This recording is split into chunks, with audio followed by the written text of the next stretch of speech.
God. Every time, guys. Every time. I'm like, something every time. Every time. All right. No, every time. All right, yeah, every time, guys, you catch me. I always think I have a little bit few more seconds and oh my god, I'm smelling this beautiful and well crafted ale. Welcome to another edition of The Ghost and the Goat. This is not a beer show. You don't have to change your dials. This is a paranormal show. My name is Buddy Thayer, paranormal investigator, and I welcome you to join me by the hand. Take me by your hand. Take me by the hand and walk into a most paranormal world this evening with me on this lovely show where we bring you a little bit of more ghosty stuff, more paranormal, and then some sports like peppered in. Usually if I have like a co-host, like a wandering co-host comes wandering onto the show, we're able to talk about sports in a little bit more in depth. We do that. But when it's just me and the ghost people, I'll pepper in some sports for the first 10 minutes of the show. I'll talk about like all the fantastic fundraisers that I have going on. And then we'll bring on our guests. But hold on, before we do it, I'm really, really thirsty. I haven't drank one of these yet, and I've been looking at it. Hold on, just give me a second.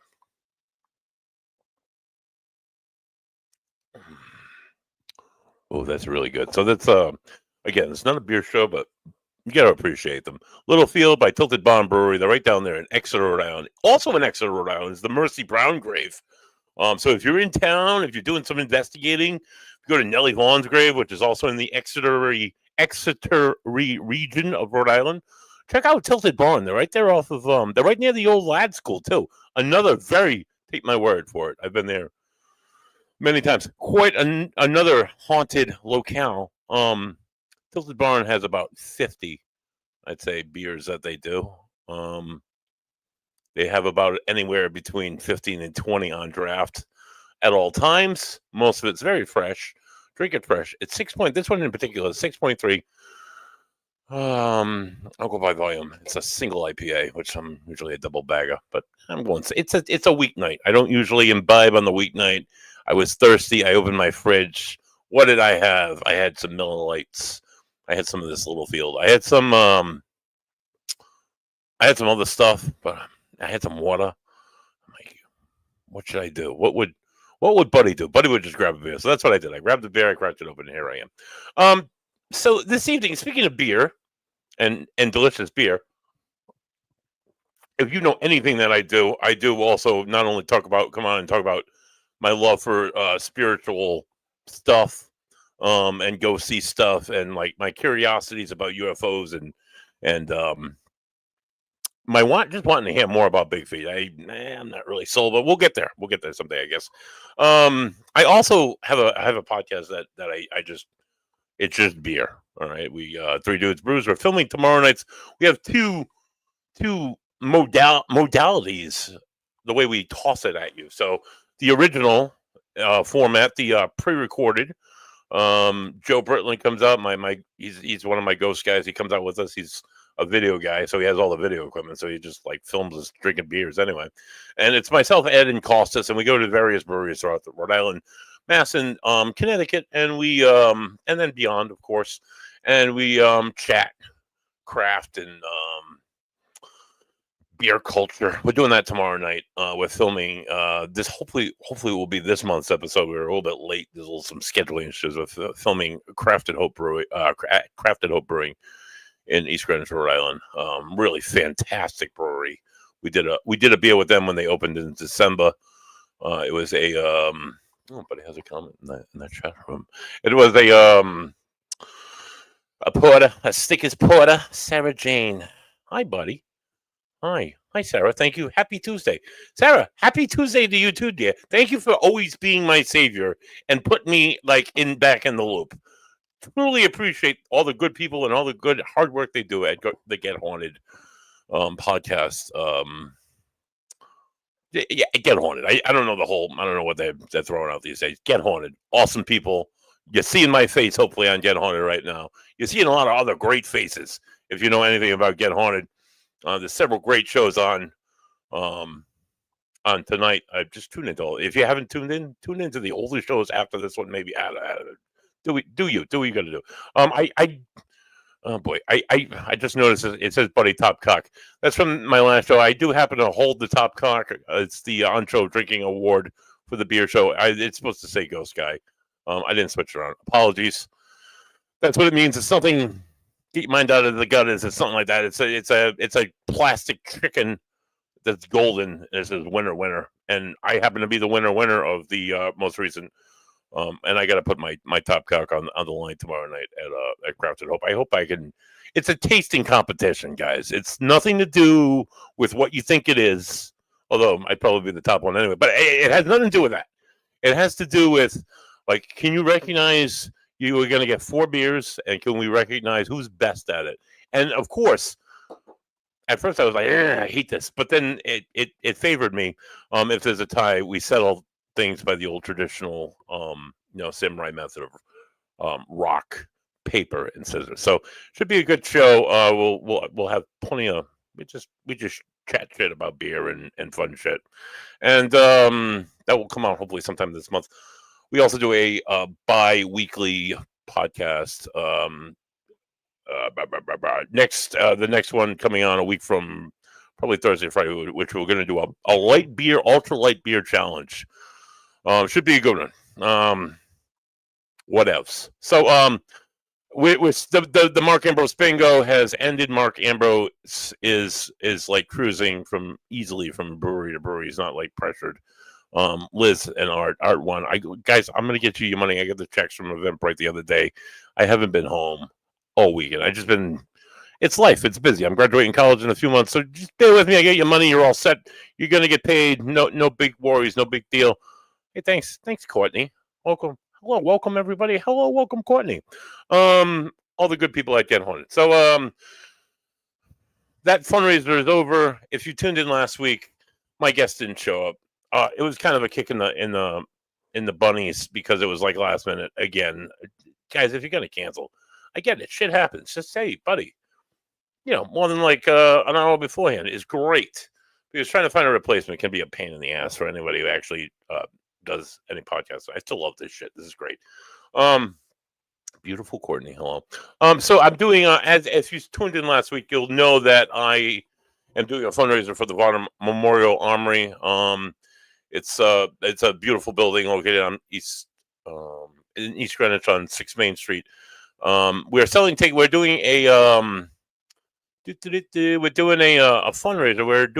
We're hosting a gallery reading with a lovely lady by the name of Christina Marie. She's been on the show numerous times, done live tarot readings, and done an interview, and she's friggin' awesome. So if you want to buy tickets to this event, I'm going to show you right now really quick before I get into sports and then get into tonight's guest. So you go to eventbrite.com. Okay, here's the page. Okay, it says Greenville because that's my nearest. But I'm going to go into the search bar. I'm going to type. Oh, look at that. It says psychic reading. I'm going to type beyond the veil. Right, beyond the veil. Christina Marie. She's doing it at the Varnum Memorial Armory, and half of the proceeds will be donated. You hit the little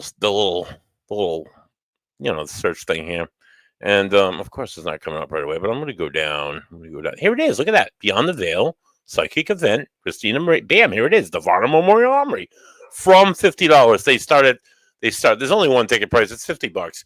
Half goes to Christina. Half goes to the Varnum Memorial Armory. Of every single ticket. There are 80 tickets on sale. Here it is. This is where you get a ticket, guys.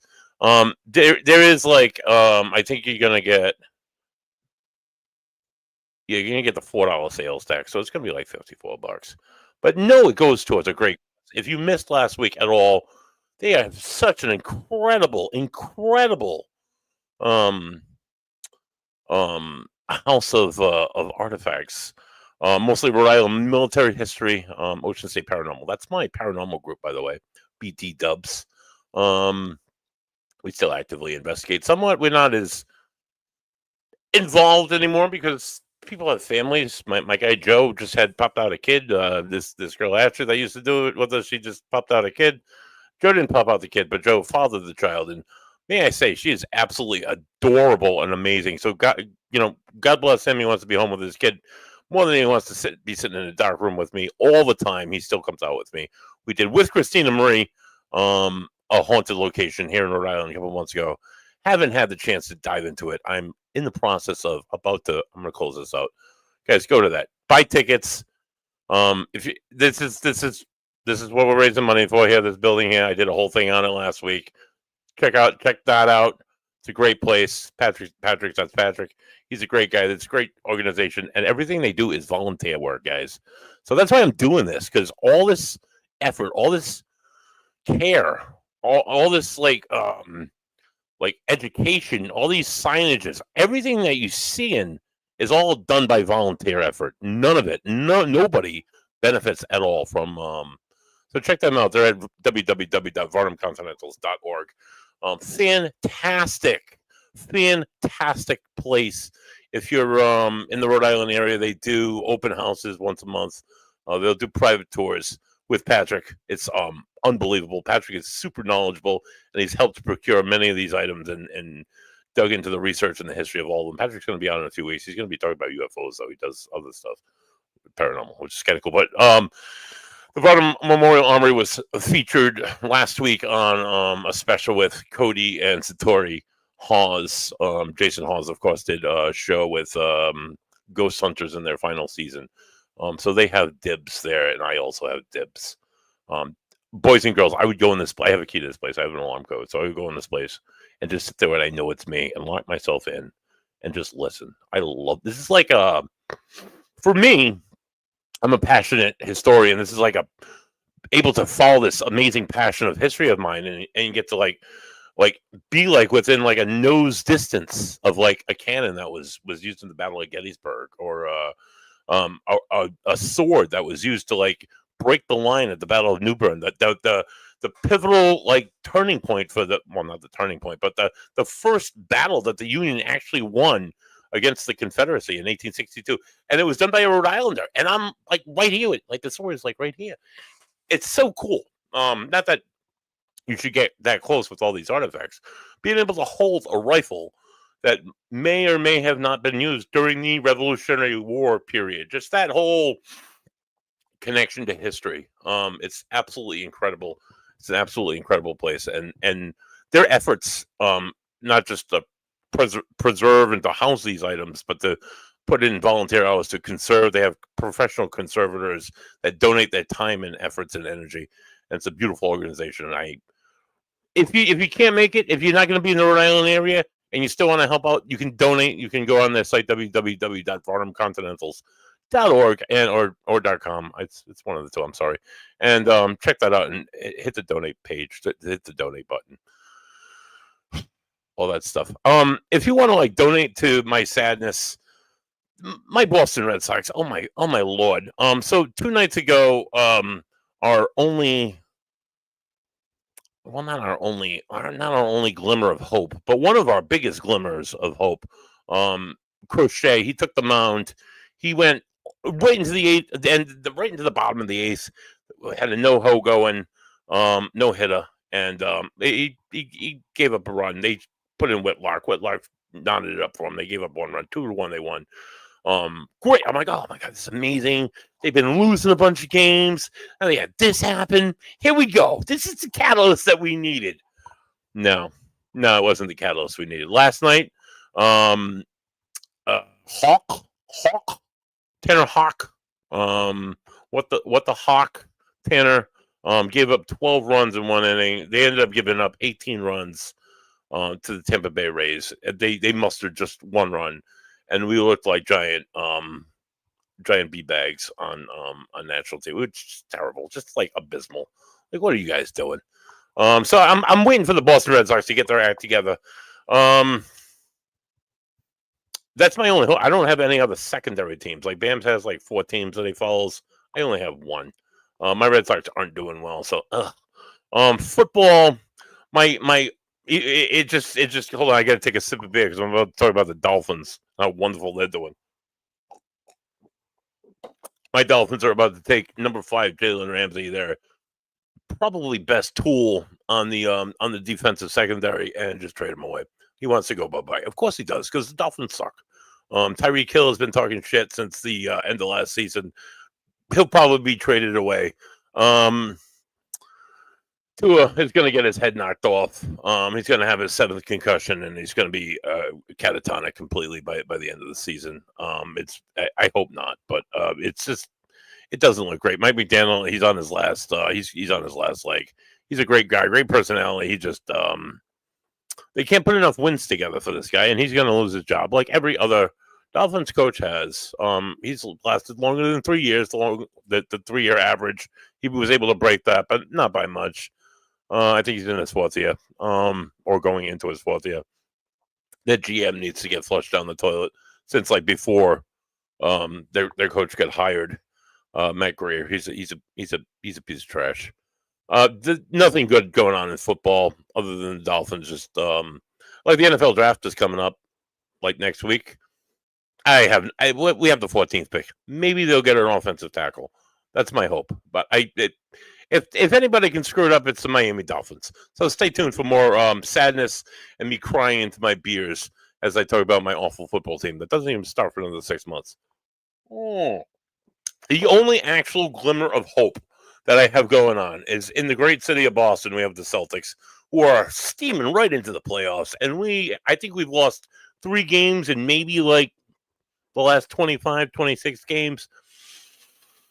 I have hope. I've been saying it right along. The Celtics are going to go back to back. We're going to win the NBA Finals this year.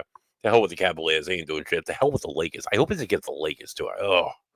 I'd love to see that. But anyway, it would probably be against the Lakers, and then LeBron will beat the Celtics and in Boston and in Bronny, and who doesn't belong in basketball will get a ring. And it would just like cap off my year of sports. Rory McIlroy, Scottish kid, won the Masters. I'm not a golf guy. Joe does the golf thing. I played golf once. I just kind of got intoxicated and rode around on golf carts, and it was a long, long day playing 18 holes. So I can't imagine what these guys do weekend in and weekend out. That's still athletes. Golf is a really tough game. Don't mock golf. There's nothing easy about it. Oh, you're just hitting a tee and just chasing the ball around. No, like hitting that ball.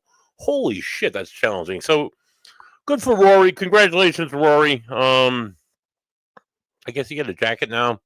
I don't know. I don't follow golf enough to know. That's really all I got for you in sports, guys. It's like a shitty time of the year to be a Red Sox fan. You know what I'm saying? Tonight, on a better note, on a higher note, bear with me a moment. Tonight's guest, I'm gonna flip that switch. So here we go, the Paranormal. Here we go, guys. Whatever everybody's been waiting for. Screw the Red Sox. Tonight's guest, he's a paranormal investigator, like myself. Unlike myself, he's related to two of the biggest names in the paranormal, like, of all time. I'm just gonna bring him on the show. Wade Kirby. Hey, Wade, how you doing, man? Buddy, it's nice to finally be here, and I've enjoyed the show. And big history buff here too. Oh, really? Oh yeah, don't get me started. Oh, don't get me started, dude. I could spend 2 hours talking about history. Jesus, that's amazing. Thanks for tuning in. Thanks for being in the chat room. Thanks for all the compliments. I really appreciate it, Wade. Thank you so much. Well, you've done a lot of work on promoting me, so I thank you already. Oh, well, I do what I gotta do, guy. I help out my fellow ghost people, you know.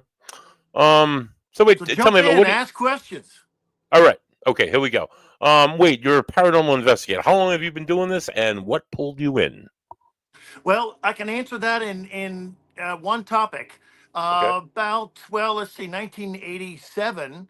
I started having activity in my apartment, and the activity got. I could tell it was obviously. I mean, I could tell it had an intelligence. It could see me. It would punch me through the mattress as I slept. Jesus. The mattress would levitate twice. It did that over 9 months period. Oh God. It got so bad that I had to have people stay here. Became unsafe at night. Yeah, I believe, dude. I've been investigating for a very long time, but when it comes down to like going into a location, I'm feeling a certain way. I'm like, hey, dude, why don't you come with me? Why don't you come and help me with this? Because when it comes down to it, I'm a big chicken shit. But go on. That's actually smart. Yeah. I view that as No. smart. Right. Um, and Miss Warren, well, I'll get to that. So, I had 3 priests here over the 9 months, and the Oh boy. last one fled the apartment. He didn't even close the door. Wow. And I felt alone, isolated. Um, and so finally, I had a friend over, and he knew a little bit about ghosts, and I did too, but not like this, not where it Yeah. was dangerous. Hmm. And put it this way: in the middle of the night, I remember waking him and saying, it's here."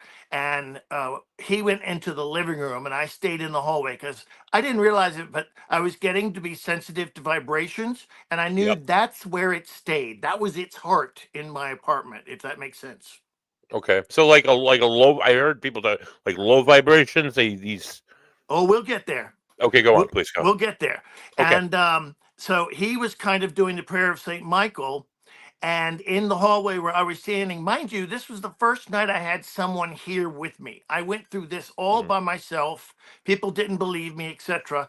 And it Right. lifted me up in the hallway about 8 inches, threw me to the ground. I ran to him, threw my legs. We laugh about it now. Threw Mhm. my legs around his stomach and my hands around his neck. It picked us both up off the floor 8 inches Wow. and threw us back down. That was 371 pounds. Wow. That's Yeah, and it, yeah, that's yes. that's pretty But pretty intense. well, there was no denying it then. And Really? the How mini do blinds went up, the paintings rattled. It was mad that I had someone here for you protection So and you were you so were you were denying it. You were still in denial, or your friend was? no, Who? I wasn't in denial at all, but I No, I learned wouldn't be not to at that tell point. people because no one believed me. I Right. nearly lost my job. Actually Hmm. did. And it wants you to I didn't know it then, but I was learning a lot of protection and what the inhuman demonic does. Now we'll get to what an inhuman demonic is versus a demonic shortly. And Okay. keep me in line. All right. He said there's a couple in Connecticut that are demonologists and they help people like this. And I said, no, no, no, no, no. I don't want any more demons in my apartment. That's the problem. And he Right. said, no, they rid homes of negative energies and Hmm. help people. And I said, I don't know. He goes, I'm gonna call.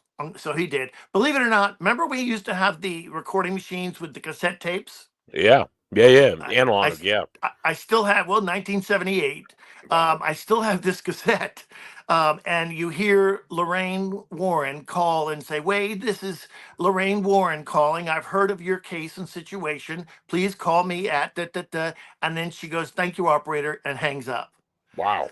So I called, and Mr. Warren picked up, and I said, is Miss Warren there? And we talked on the phone, and they took on my case. And that phone call was so important because Mr. Warren said something to me that still affects me to this day, mentally and emotionally. He Hmm. said, "Son, I believe you." That's huge, dude. That's validation. It's That was. I mean, I had lost so many friends right. and people. So over I guess over a period of quickly a month. Miss Warren taught me procedures to do, how to clear the apartment, how to Hmm. keep it clean, spiritual protection. Oh my goodness, conversation after conversation after conversation. I bet. And there were times when I would call it at 2 in the morning and she would pick up. Hmm. And Mr. Warren would also get on another phone and listen. And he said, "Son, do you have a friend's apartment you can go stay in to get out of yours?" Oh my God. And Yeah. I said, "But Mr. Warren, it won't stop. It'll still be here when I get back." He says, "I want you out of the apartment. It's not safe." And I said, "No, Mr. Warren, I don't have anybody." So I would actually get on the subway, go to Times Square at 3 in the morning, Yep. And this was in 1987. Right when it wasn't as Walk friendly. Right. around Times Square with the hookers and prostitutes and all Right. of that, because I knew there were people around me and I was safe. And then I Wow. would come back home around 7 or 8 o'clock in Where the was morning. wait, where was the apartment at? Where is that in New York? It's in Astoria. I still have it. It's where? I'm sorry. Yeah, Astoria, New York. Astoria. Okay. Okay. Literally 10 minutes out of New York City Oh on wow. the Okay. subway. And I still have it. Yep. Um, so bottom line, they taught me how to deal with it, to get rid of it, and the procedures, and it worked. Hmm. After that, Really? I said, "What the heck just happened?" And I read and studied and researched every single thing I could for the next 12 years on the paranormal to understand my situation. Yep. And there was a time when I was embarrassed about it. I didn't talk about it. I was ashamed. It was a Yep. dark period of my life. And I didn't share it with Cool. anyone. I just focused on the job in a hotel and working Hmm. normally. And then I guess about 12 years afterwards, I started reconnecting with the Warrens, and they would Nice. invite me to some of their events and went, and it changed my life, and I'm still ever so grateful.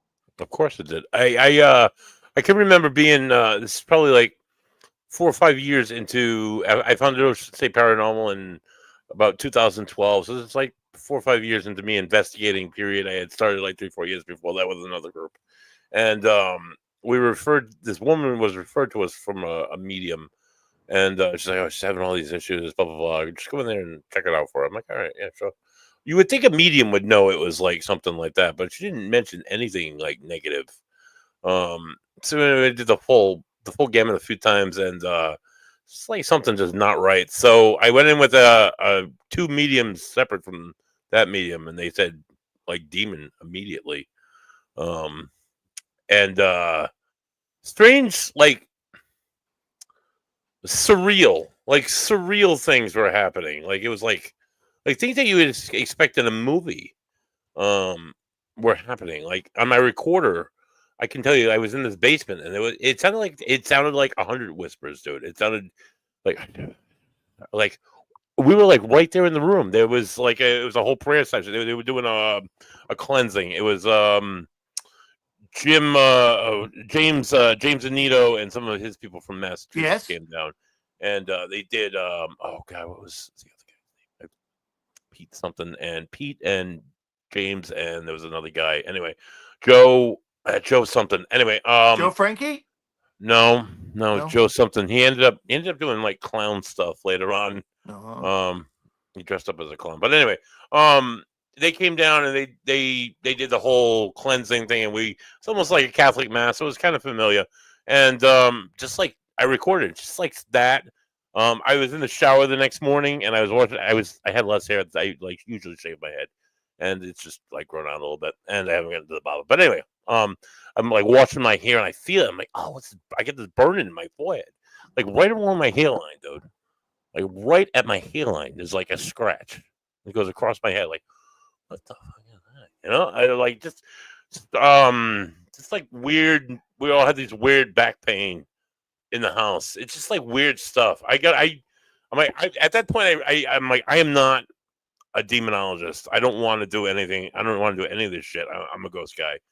So anything demonology, I sent to Carl Johnson or to Keith Johnson or to James Anito or to any of the various people who identify, or Father Bob, who are demonology, do that kind of thing.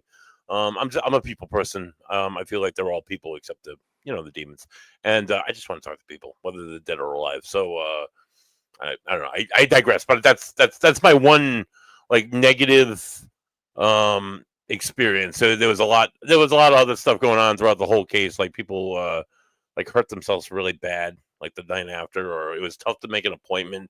Something kept happening where we had to cancel. It's just like a lot of like negative thoughts that I don't usually get. I was getting. It's just like not good. So I don't want to ever do something like this ever again, because it totally affects you as a person completely, I feel.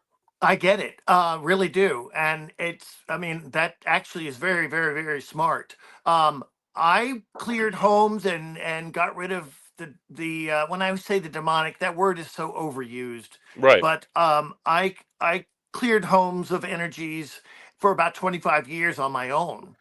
Yep. And then when COVID came, Judy Spirit called me and said, Miss Warren had passed away, Yep. and I was at the funeral and all, and so things have changed and shifted.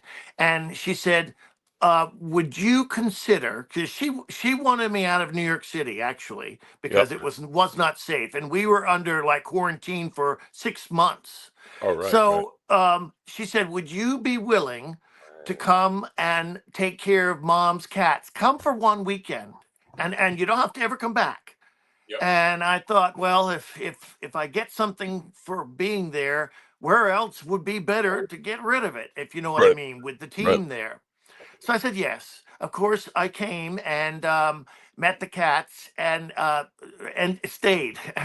I've been doing it now 6 years. The cats have Nice. passed. By the way, just for your audience, I spoiled those cats like you don't even know. They ate on the breakfast and dinner table every meal Nice. with me. Cool. So I loved them to the very end. And one day there's another story about actually Miss Warren being present at the passing of the last cat. Hmm. And that's quite a remarkable story, but another time. Yeah. Right. So now I am basically the caretaker and I live at the house. Some Mm. days 5 days a week, some Wow. days three. It varies, it flux, maybe 6 days, and still have the apartment in New York, Wow. which I love. I love Hmm. Oh, still, yeah. Me. And you know what? All through that struggle, I Yeah. knew that through my faith and I would get through that it would be my apartment. If when I Hmm. went to Washington, Hmm. I stayed at a friend's house with an A-frame roof, Yep. and you could hear what sounded like a goat walking on the roof. Now, how Mm. do you explain that to the person who's hosting me? Oh, don't Right. worry about it. So I learned that it would follow me. Right. And Yeah. Yeah. okay, so but I I, also w- I would knew that I would imagine so, like when she told you to go to someone else's house. My initial thought was, why wouldn't the entity just come with you if they well, wanted it to probably really like was, mess with you? but see, it was getting dangerous in the house. It was becoming threatening. Hmm. I haven't told a lot of details, but um, there were times when it started a psychological and mental and spiritual battle actually within me, and Mm. that's called oppression. When they do Yeah. acts that take away your logic, they make your spiritual belief seem like it's crumbling and not working. But Okay. always knew, never lost it. I'm proud to say that I would win and that my apartment is my apartment. It's my That's good. apartment. I'm not going to get another one because it would, follow me. So Right. I learned very quickly, especially, for example, in the mornings. Mr. Warren always said, keep a record of patterns, times, Hmm. activity, Hmm. etc. And I have over 120 minutes of evidence that I never play because I played it once and got activity back. Uh, So literally within hours, and that's because uh, of the vibration that it yeah. created in the building in my apartment by playing that back. Okay, that is another thing. And we have to Wait, talk about vibrations and frequencies too, by right. the way. Right. I gotta ask. I gotta ask. So, how long were you living in the apartment before stuff weird started happening? About a month. Oh, okay. So, do you think it was there No, originally? It no, followed you there?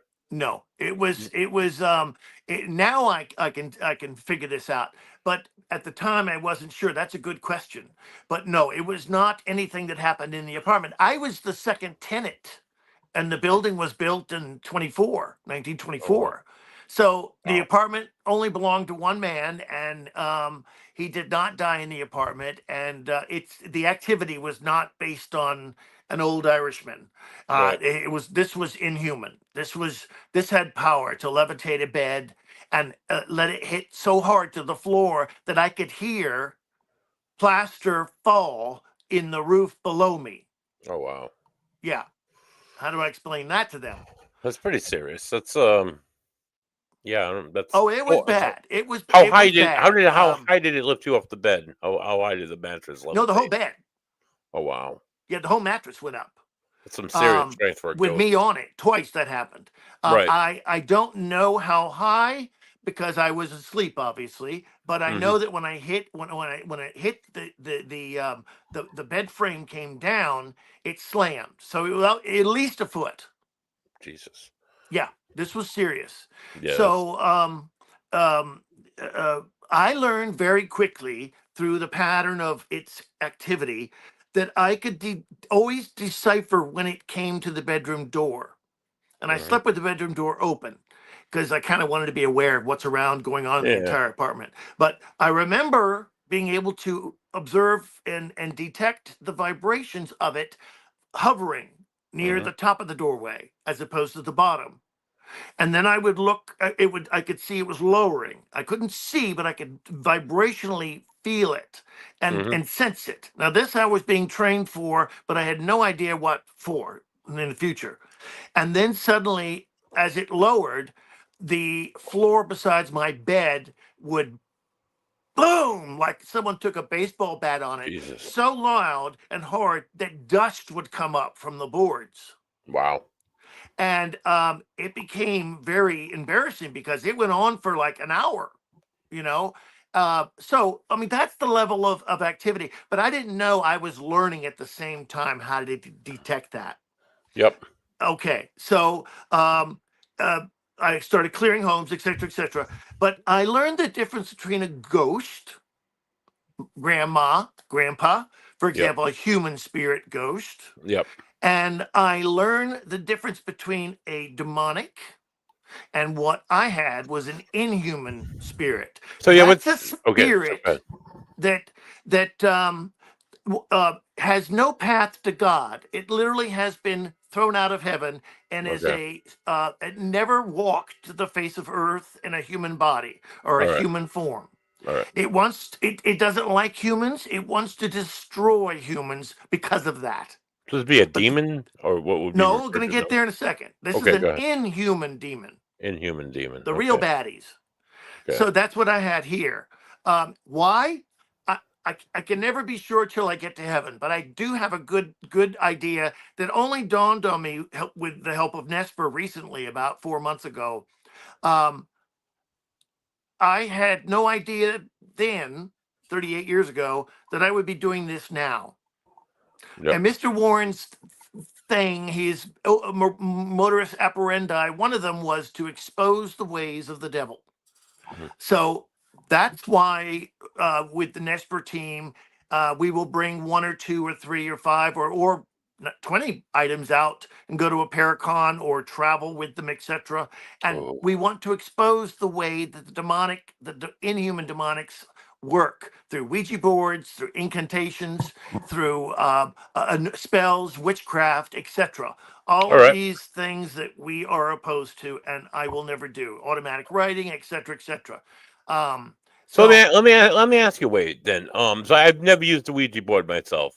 I've been tempted to a few times recently because somebody I know uses it. But what is it? Ouija boards are just evil? Yes? no, No? no, No. it's a tool, All right. So but they you can got be to used for. remember that when you invite and you legally invited the spirits in, you could get grandma and say goodnight, bye, and put the Right. board away. No problem. But you have no control or red flag if it is a demonic or inhuman spirit that is Okay. coming by and will completely act like grandma. And especially, you got to remember that if the audience can remember this, a inhuman spirit has one gift, amongst others, but anyway, one that is special to it. It has the wisdom of the ages, which means Mm. it could come into the house with the Ouija board and know all about you, your birthday, your what your grandmother gave you on your fifth birthday, Uh, and it will use that Pixies. against Yep. you to act Yep. like it sure enough is grandma that you contacted and you really didn't. You invited an inhuman spirit. And then Son they of can a bitch. wait. They can wait 10 days, they can wait 10 years because they know that you're going to become pregnant with a child, and that's the child that it wanted 400 years ago through many incarnations ago to pay back. Oh, So it Jesus. will use you as a vehicle and it will wait. It doesn't need sleep. They can lose energy, but they never sleep. We Yeah, sleep, and while we're sleeping, they're plotting. Make sense? it does to some Okay. degree. Now, Yeah. what's the difference between an inhuman spirit and a demonic? So you're living your life on Earth, and your daughter's about to have a child, and the boat that you've been paying off of for 5 years is one more payment, and you're going to Dallas, and the plane crashes. Ugh. If you have no knowledge of the paranormal or a strong religious foundation, such as knowing about the light and Christ, etc., or Right. Buddha or Krishna, Oh, whoever whoever. your deity is, Yeah. as far as faith in that, you can become lost. You can feel guilty because you did something in your life and you're scared of being judged. So I'm going to fight that light. Everyone gets the light, but they Yep. can go to it, free will Right. or not. Right. So sometimes, gosh, I really want to see my daughter's new baby and who is going to get that boat. And it holds them here. Yep. Earthly longings, earthly desires sometimes are Hmm. very, very strong. Careers, for example. I Yep. made a movie and it's coming out in 2 months. Oh my gosh, I'm not leaving now. There are as many reasons as there are souls. Make Sure. sense? Yeah. Good. Sure. Okay. So they hang around on Earth. Hmm. They become in limbo. They can't touch the new baby. They can't express with the boat. They become very lonely, disappointed. The vibration lowers. And then you have other spirits that are demonic who died 30 years earlier. Yep. And like attracts like, Mr. Warren always said to me, the Hmm. vibrations of the lower frequencies will congeal and gather together, kind of like spirit gangs. And Hmm. that energy is multiplied and glued to them, and it makes them lower and lower, becoming tricksters and what we call demonic. Does that Yeah. make sense? It does. It does Okay. to some And and degree. um and both I mean demonic, if it's been with like a curse, we're Yep. working on a case where there's a curse and it's gone on almost 30 years. It's Hmm. generational because the spirit, the inhuman demonic spirits have been there so long, they're harder to get rid of. Yep. All So right. if a So. spirit like in that was 9 months in my apartment, I was able to get rid of that in approximately 3 months. Hmm. You see, Right. so I just want to clarify before I leave the broadcast, not now, but the difference between a ghost, a human ghost, Hmm. a demonic can be human, most likely, Hmm. and then an inhuman demonic, which is All right. usually a what you would see, kind of like a, I don't want to scare anybody, but like a skinned animal or something really deformed. Yeah. Yeah. Um, Deformity. I hear about that a lot. Like a yeah, fuzzy well, face or like a one leg or. well, remember now that tops another subject. Mhm. Throw another log on the fire and bring out the beer. We'll talk all night. Just kidding. Oh yeah. Okay. Some spirits that are on Earth, when they manifest, in other words, like a soldier in Gettysburg. Yes. Okay, not Get it. all of the body will be seen. Right. Usually, the feet, actually, in the lower legs are not there because they can manifest them, but it takes a lot of energy. Sometimes, if you go into a forest and you feel something staring at you and you take photos, you will see, or at cemeteries, you will see people with half a face. It's not Yep. that they're deformed; they just don't have that strong energy to It's manifest what that. all they can manifest. Yeah. No. Right. I Sometimes they're 100% I even get that. sideways. Yep. You'll see them outside tombstones looking sideways, Yep.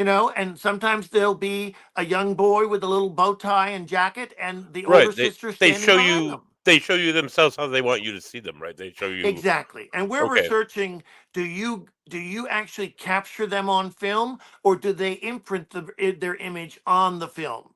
Hmm. So It's very interesting.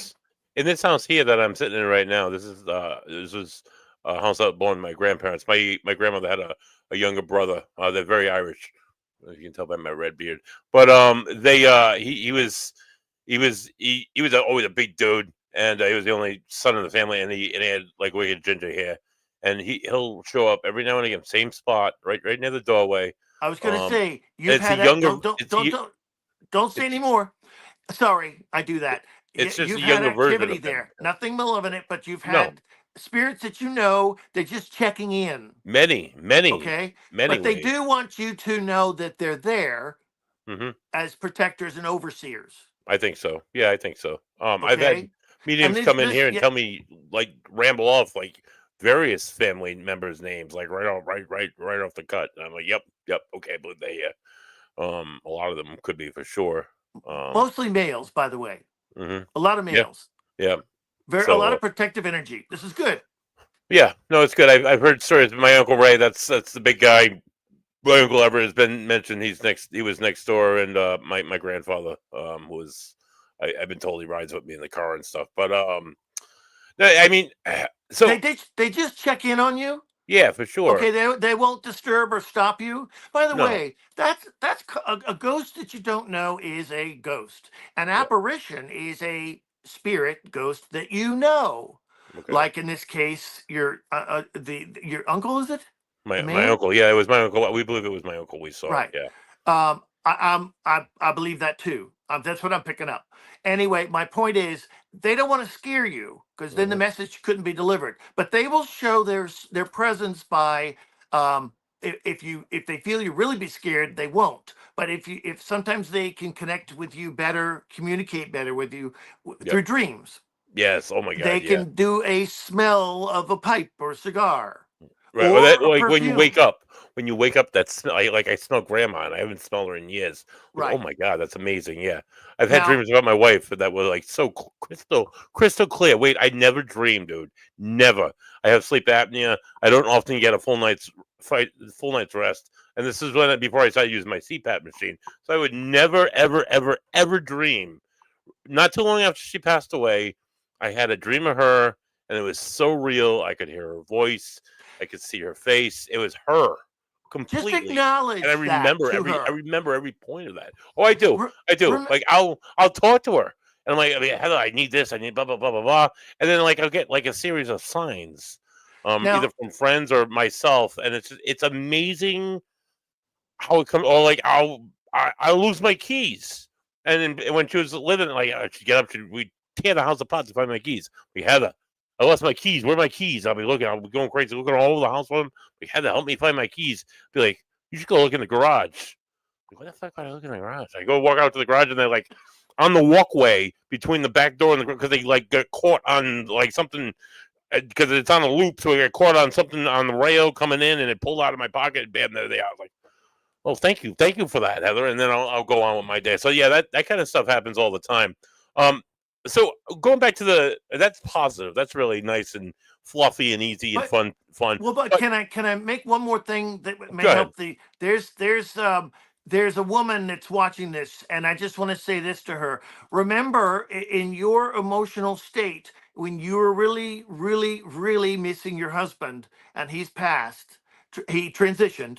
This Yeah. is good, but remember, if you want to communicate with someone you greatly love and miss, all you have to do is pray, meditate, or simply shed the emotion with them and that intention of getting to him or her. And that vibration will be brought to that soul. Then they will look and say, when can I respond? And are they ready? They know better than us, wisdom. So, 100%. so 100%. that, in other words, all the emotion, all the love, all the missing, that can all be sent to them and they will get it. Just Hmm. like a postage stamp, Hmm. it's in the mailbox. It's your intention and love for them. That vibration of them and you delivers it to them. 110%. As a grieving husband, the best tool that has gotten me through loss and grieving, and I lost my wife. I was 39 years old when she died. I'm sorry She about she that. was 43. Yeah, no, thank you. It was sudden.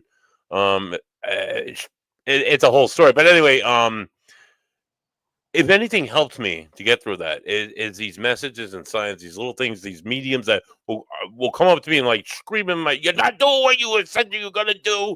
You're always saying you're gonna take care of yourself, and you're not doing." I'm like, "Holy shit, this is like my wife talking to me. I got to get my ass in motion, like just like they are out there. Just talk to them. That's what I tell everybody. That people Absolutely. Now just talk listen to to them. this. This is Yeah. interesting for your audience and you. Like when I go over to the Warrens, Yep.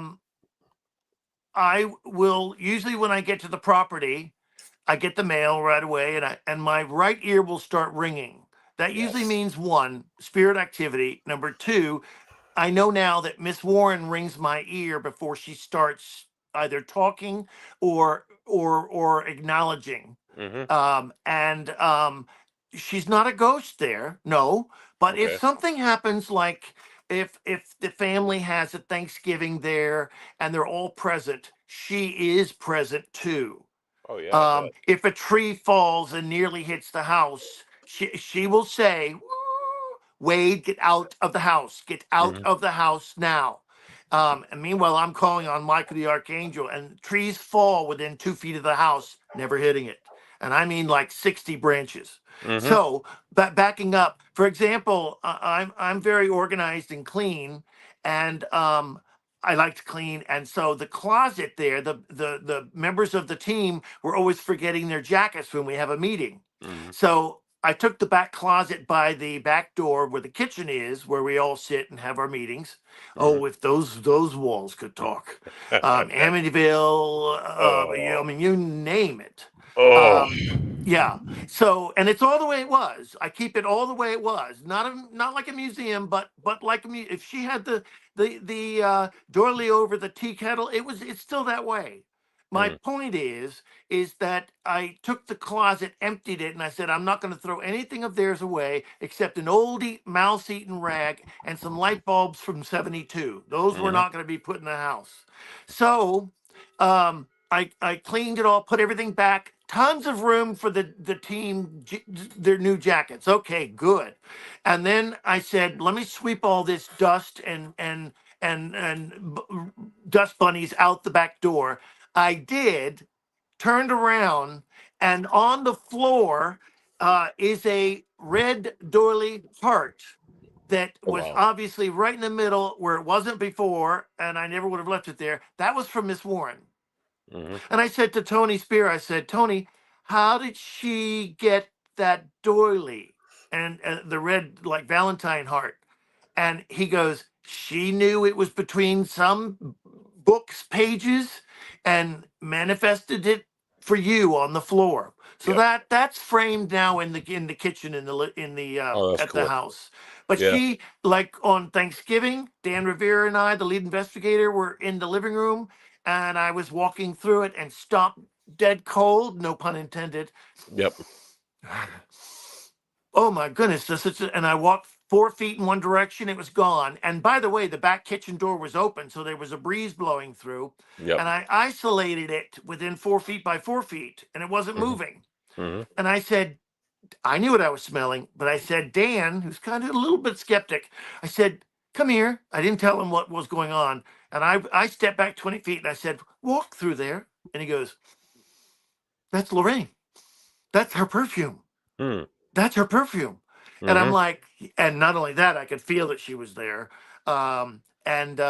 Yeah, it was a very nice moment. In fact, Chris Mm-hmm. Galoran, he's the real skeptic. He's the police officer. He comes in coming in the back door, and I said, Chris, come here, because he's real skeptic, and he's got to see Paranormal Activity twice, and Mm-hmm. that doesn't happen. But No. he came and goes, oh, I do smell that. And Dan Mm-hmm. goes, that's Miss Warren. And we've heard her voice through the house, and she'll call Dan or myself, and Mr. Warren comes to me through dreams Mm-hmm. and gives me instructions on things to do, etc. in the museum, how to further protect and advice. It is simply fascinating. So Yep. I'm sorry to go on, but go ahead with your Oh questions. no, that's fine. So going back to like the negative and the positive is nice. It's nice and positive-y. But the negative is what it's what's fun nowadays, I guess. I don't It's I not don't really deal fun. with grandma. I'm not No. interested in that. I know she's there. All right. I'm So here to help people who are getting oppression and need or in complete fear. I'm here for the assistance of clients to deal yep. with the inhuman demonics. Right. Okay. So you get called into a case, whatever. How do you tell? All right. So you get grandma on one end of the spectrum of a ghost. You get the other end of the spectrum. It's Grandpa Hank, and Grandpa Hank was a fall down drunk and belligerent asshole, and he had no belief structure, and he made fun of people, and he was just he tripped people as they were going by. He was a sociopath, and he was just an asshole, and then he died, and he's still an asshole. How do you discern between the asshole spirit and the inhumane demonic entity? Inhuman demonic entity. Mhm. Um, because of what happened in my instance, because of what happened in my apartment, I didn't realize in 9 months I was learning more than you could ever read in a book. Right. So I can tell if it's a dark spirit or a law spirit or territorial spirit that's Mhm. like we went to the Twisted Vine this past week and Yeah, held yeah, I saw that. investigations, and most of what's there is just territorial and Mhm. not demonic. It's very benign. In fact, some of them are very um, uh, playful, if you would say. But if you know, Miss Warren told me, if you're looking for an inhuman demonic, and you're gonna know very Mhm. fast, and there are some trademark things that they do. Okay. And humbly I say, because they don't like it, they don't like me. Nothing in that museum likes me, and I know Mhm. it. I'm not their friend. I'm not there to be their friend. Yep. But I can feel an inhuman because it's unearthly. I always tell Yep. people when they like when we showed the items this past weekend, I said you must remember that your eyes are seeing something physical, such as the vehicle of the Raggedy Ann doll, Oh God. but Yeah. your psychological and other senses, which may or not be defined or awakened yet, are Mhm. feeling something that is not of this earth. So Mhm. your mind has a little trouble classifying and saying that is that, but Mhm. it's open. It's open ended. There's always a feeling of foreign vibration, and not to mention evil vibration. And Mhm. I can detect that. Uh, like I can even tell where it's hiding as the car drives up. We Wow. drive up to a building or a case. I can So say it's down in the basement and it's pissed. It knows we're here. let me ask you this. I had a How? client once By in. the way, how Yep. do I do that? I don't Mm. know. I don't Okay. know. Go ahead. No, I mean it's some kind of gift or something obviously. Or you not a gift. I call it my own sensitivity to like my environment. I'm not special at all. I just sometimes pick up on stuff. But anyway, um, so like, how do you tell the difference when somebody calls and hey, I got all this stuff going on, blah blah blah blah blah. You go there. How do you tell the difference if they're like mentally ill and they're having hallucinations or they're You actually? know very quick. And did you know that I if do. I work in mental health, so that's why I ask. well, that's a whole we could talk for hours on that, We could. because if someone does have an attachment, or if someone has a possession, there's seven layers of that, levels, I Okay. mean. Mhm. As far as in a hospital or mental or even jail, Mhm. Yeah. there's no help set up for No. that. You No. see, Right. and the demonic just loves that. They They're can safe feed and off it. sound. They've got Yeah. this Right. victim by the claws, so to speak. Oh, for sure. Um, but if it is a earthbound spirit that's causing it, a a inhuman spirit, uh, that's where the major strength of like lifting a bed happens. Yep. Okay, Yep. now Yep. demonic can do that as well, but I can tell, like this one case we have, it's a huge cellar, Mhm. huge, and I could isolate right where they were hiding, Mhm. and took a photograph underneath the mechanical device that they were hiding, and you see the eyes. Mhm. You see, and then that you could see where they will hide, and they'll even go into pipe openings to hide from me, where we clear and do our clearing. And one of the most effective, and I'm not being oversimplified here because I can't do Mhm. what I do without it. Mhm. One of the most effective devices of ridding a room of a demonic is your faith. Mhm. And faith, this is a Wade line. Faith is like a muscle. It needs to be worked out. Mhm. And the more you use it, just like your telepathy ability, the stronger it gets. Yes, it will. And yes, Mhm. it does. I've noticed that the more I involve myself in the paranormal, the more I open myself to it, the more experiences I have by far, for sure. Where I used to just see like shadows, now I can see. That I can't often that I often see, but I've seen like full bodied people there where I can see them for like 3 to 4 seconds and they're gone. And I can often, in a Fleeting lot out of of the cases, corner of the eye. no, this is right in front of me. I can look right Wow. at them. I can look right at them. In few of the cases, I'm able to find that person in history and know that they're dead. Just like that's even more mind blowing. But I don't ever consider myself a medium. I get a tingling feeling that ringing in your ear. That happened to me. So I usually get like this tingling body sensation. Um, Yes. I'm not an Yes. anxious person, but I get a lot of anxiety. It's but Suddenly, like the that room gets really tingling, small. You know. the tingling feeling, um, depending on your sensitivity level, the tingling feeling is when spirit is in your presence, and Yep. it's usually on the back of the neck Yes. or Yes. above the That's where it starts. shoulders. And Yes, if that's it's where it something starts. dark, it'll go Like your down ear. between your shoulders where you can't reach and be a little achy. Yeah, I've had that too. In that case with the demonologist, that we all experienced a pain. It was a back pain in the middle of the shoulders, and then as soon as we walked out, we went out and had a cigarette break, and it like dissipated completely. But that was the pain. But like it will start in the upper shoulder area, and then like it will work into the midsection, and it'll be like a tingling in the belly. And then like the longer it lasts, the more like the room gets really small. Anxiety builds, which I'm not an anxious dude at all.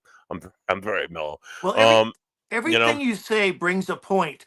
First Hmm. off, um, Miss Warren always said, in the museum, if you're not scared in here or apprehensive, don't you shouldn't be in here, Right. because that's your divine body protecting itself and saying, be aware, be in caution. If you're Hmm. walking in that room with those artifacts and you're hunky dory with a headset on, I don't Yep. ever want you to come back. Right. Oh, right. Exactly. So this actually it. I tell people all the time. Honestly, it happens more often when I'm not looking for it.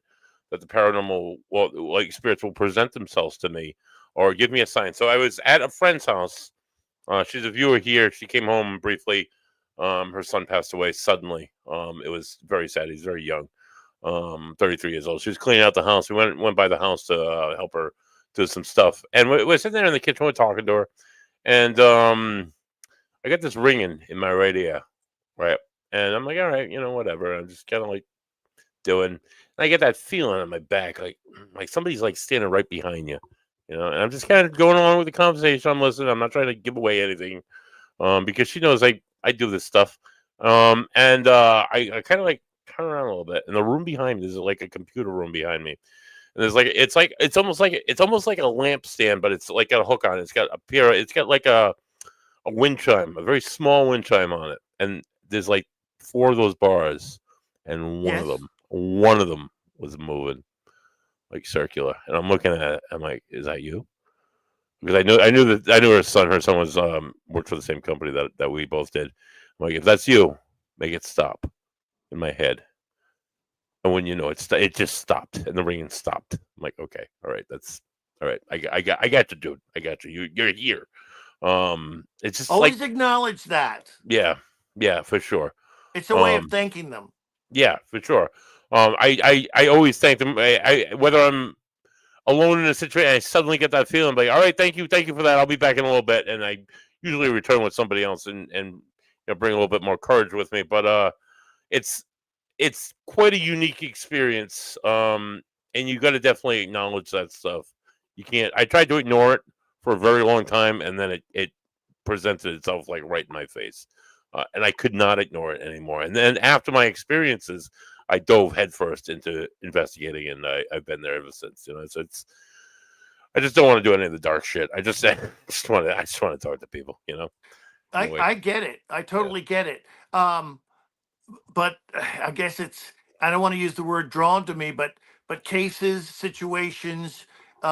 I find nothing more exciting than the paranormal. And you Mm-hmm. know what's interesting? I was telling people at the Twisted Vine last weekend that how many years in high school and college did we study algebra and geometry, trigonometry? My goodness.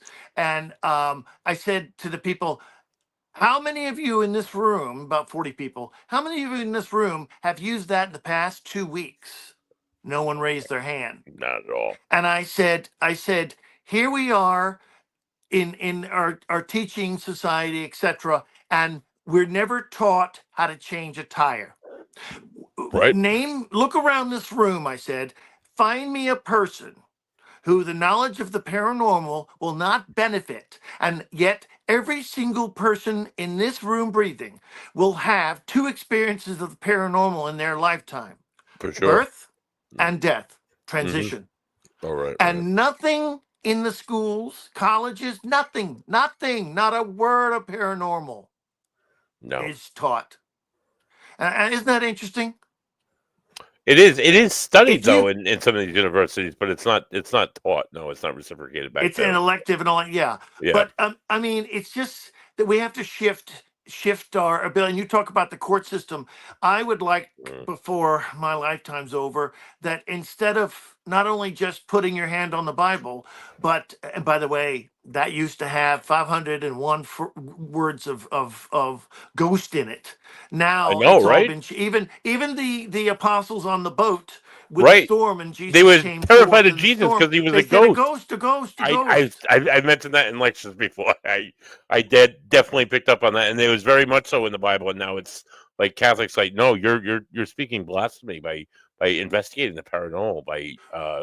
It's God's awe. It's supposed to Paranormal. be Well, in the name of the Father, Son, and the Holy Ghost. Now it's in the name of the Father, Son, and the Holy Spirit.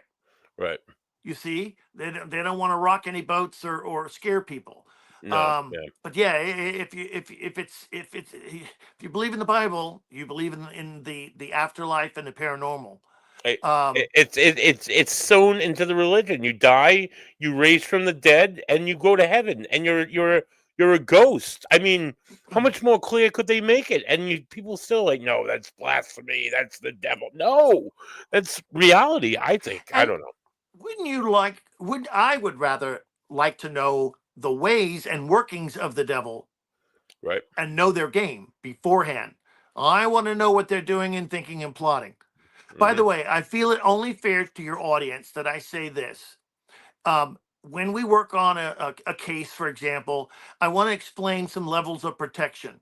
Oh, please do. Number Please do. number one, holy water. It works. Right. Although it works even better, it becomes a weapon, not a tool, a weapon if you yourself see it blessed, or can get it from a reputable source like at a Catholic church.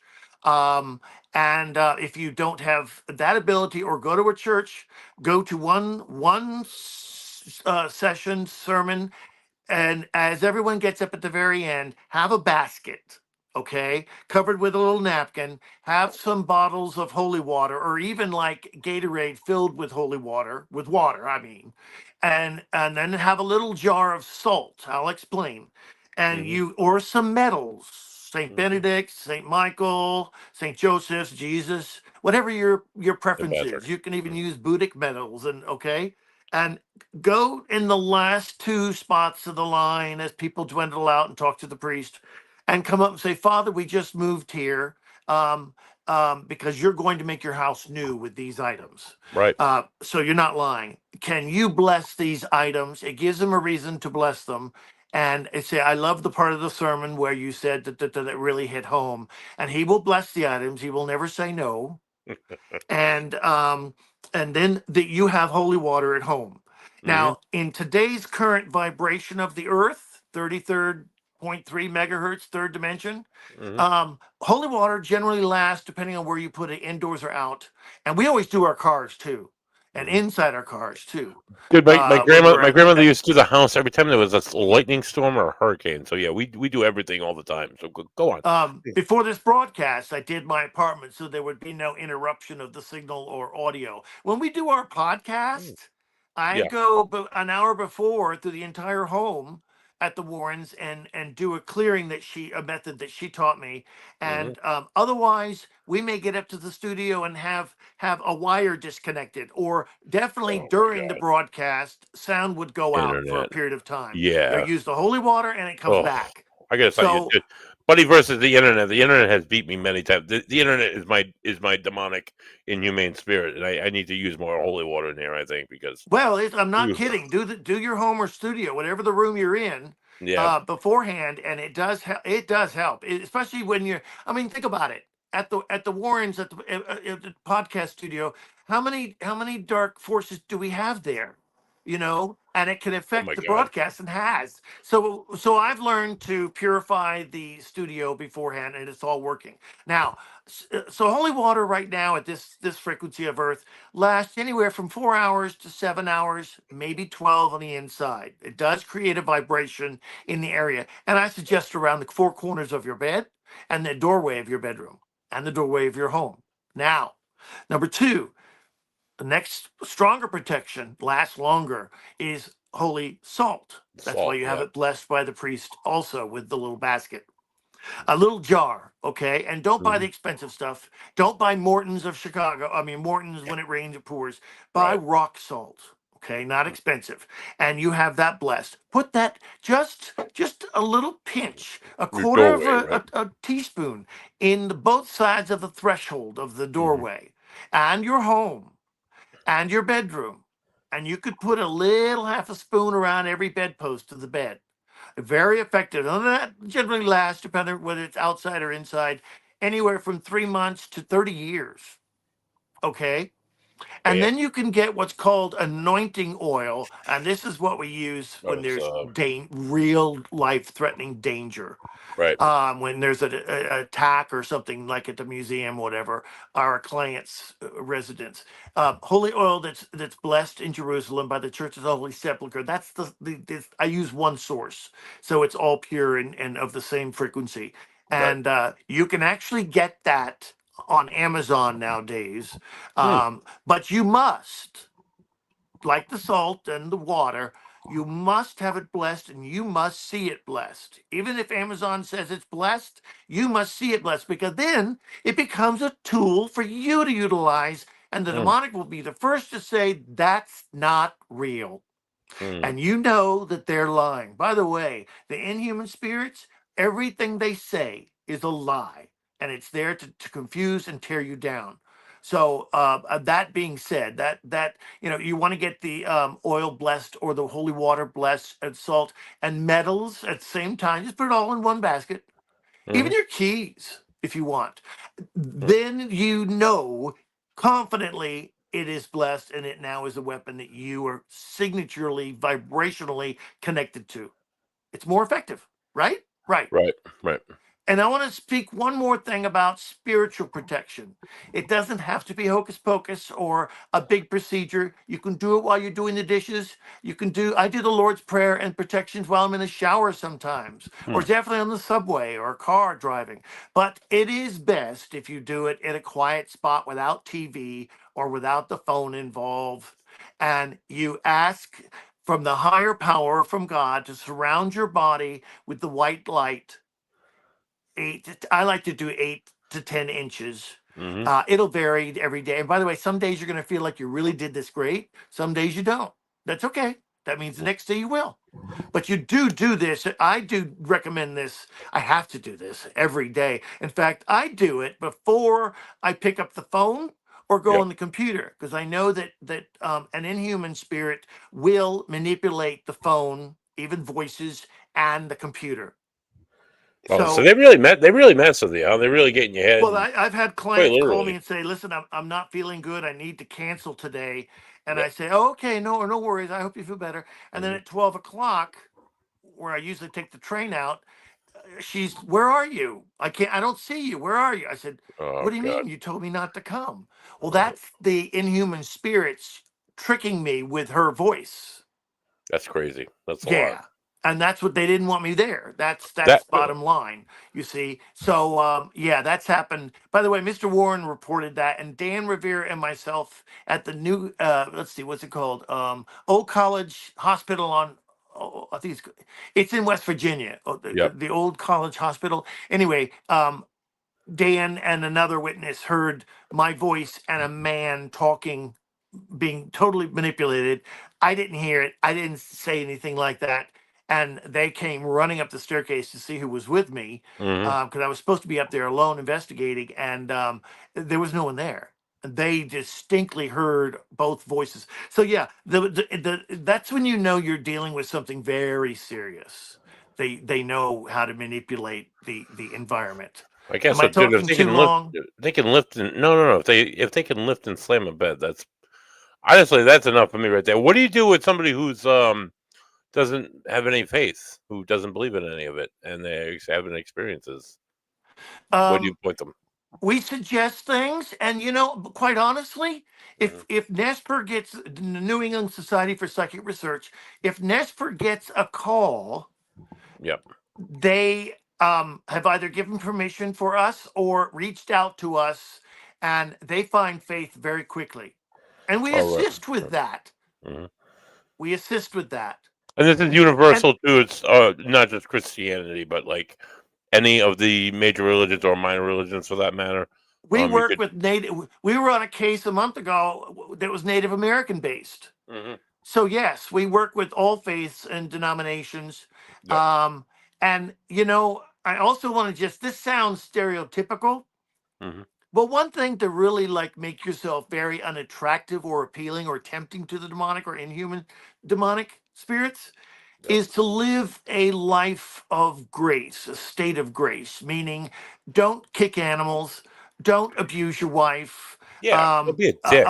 watch, don't let dark vibrations or themes on young men's video games um, into your Mhm. children's world. Watch the movies. They eat a good balanced meal at Just a your fear, probably. frequency, and watch the people you gather to friend wise, your network. Right. Stay away from gossip, identify it when it happens, and say, I'm not interested, and don't get involved. What are you doing? You are, and by the movies, by the music, by the food, by the people's vibration, it all affects each other. And it's what I said earlier, like attracts like.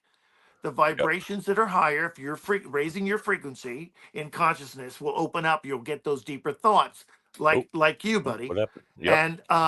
and and it will attract higher frequencies to you, and you'll be living in a attempted state of grace.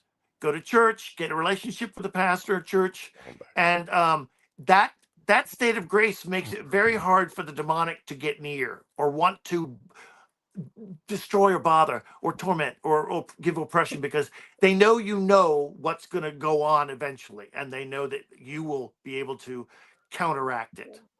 Yeah, Does that make understandably. sense? Yeah. It's very deep. There's a very there's a lot to it. Oh, One we thing I haven't want. talked about we haven't even talked about vibrational frequencies and the All right, so existences of those. let me ask you. Let me present you with this. I had a client a few years ago, and she had she's like a friend of mine. Her and her daughter like see stuff, but the friend like it's always darker. She's always sees something like shadowy. So the medium came in and she was doing a an investigation there, and then she talked to the friend, and they talked for a while, and she believes she has like she sees the low vibrational stuff because she was a victim of sexual abuse. What are your thoughts on that? If you have like incredible traumatic experiences, are you more susceptible to see this shit? You can correct some things. Then I'm not talking emotional. I'm talking physical, Hmm. and mental and emotional are a different topic. Yeah. But if I had a situation like that, I would want to fortify the auric field. Hmm. In other words, repair any tears. Hmm. If someone had violence done to them, Yep. their auric energy can be damaged or very weakened. Hmm. If someone did violence to another, you can create weakness and cracks in your aura. Hmm. That's how if you do come across such a dark energy or environment, haunted location, Yep. that's where a negative entity can attach itself. It will get into your aura. You will feel the tingle. You will feel it'll move to the lower back that you can't touch, can't reach, Yep. and it will look for cracks in your auric field and enter your auric field. Now, once it does that, it can what's called latch on. It Mm. can drain energy from you. You feel like you're always sick for 10 years. Yep. Start get that what we call the chatter in your mind that Yep. won't turn off. Affects your sleep. It weakens you. You see. So as far as if anyone had violence done to them, I would, as best as you can, over time, honestly, seek mental, psychological help, Yeah. and that will help raise your frequency. And do practice spiritual protection Hmm. daily Yeah. for your Oh, sake of your protect your soul. Put a loving hand guiding it every day around it for protection. There's right. no more violence need to be done to your body. Written that out. Now protect your body for the future on. No, Get don't get me wrong. I've known people who were victims of like abuse and sexual abuse like that, and they did have a lot of paranormal experiences, and they were not negative at all. They were just I don't know. Maybe it's hereditary. Do you believe that this gift that some of us have, it's more hereditary, that it runs in the family, or is it just based on experience? What are your thoughts, Wade? not an expert on that, but I Hmm. do know this. My mom has had an ability, Right. and That's my sister, my oldest sister, definitely has an ability. yep. And anyone in my family, they don't care about any of this. I'm not allowed to talk to them about. They'll never see this show. No offense. Yeah. No. They No. don't No. want to Thank know you. anything about Connecticut. I Okay, get so family like that too. yeah, Yeah. it's just weather and birthdays. And my point is, um, I do know in the Warren family, it has passed on to Judy, but Yeah. she doesn't. She's not afraid of it. She just does. She rarely uses it, though. Yep. We've had conversations where things were spot on. Yep. Absolutely, but I don't talk about it. I don't share it with the public, and she doesn't either. But Right. yes, A she lot of does have an ability. Tony, no, he'll be the first to tell you. right. Oh shit! I blanked out there. Hold on a second. I don't know if you can. Am I Now, back? do they hear me when that happens?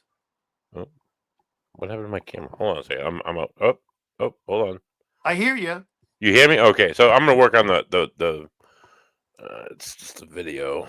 That's that my camera blacked out for a second here. Oh, There there you I am. go. Okay, I'll work with this one. Yeah. So I don't know where I was Maybe you need some holy water in your house. Just kidding. Just kidding. going. No, I'm not sure. So yeah, one thing I mean I do like getting back on the medium thing.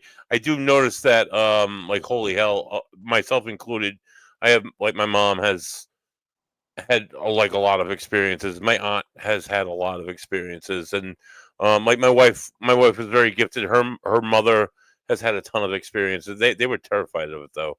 So I mean, It's okay. it seems mediums that I know, like oh my daughter has it, but she can only hear them.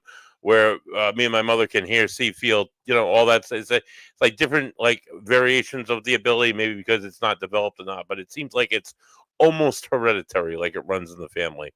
Um, I I didn't do know if you believe that. I right. don't know how. I don't know how.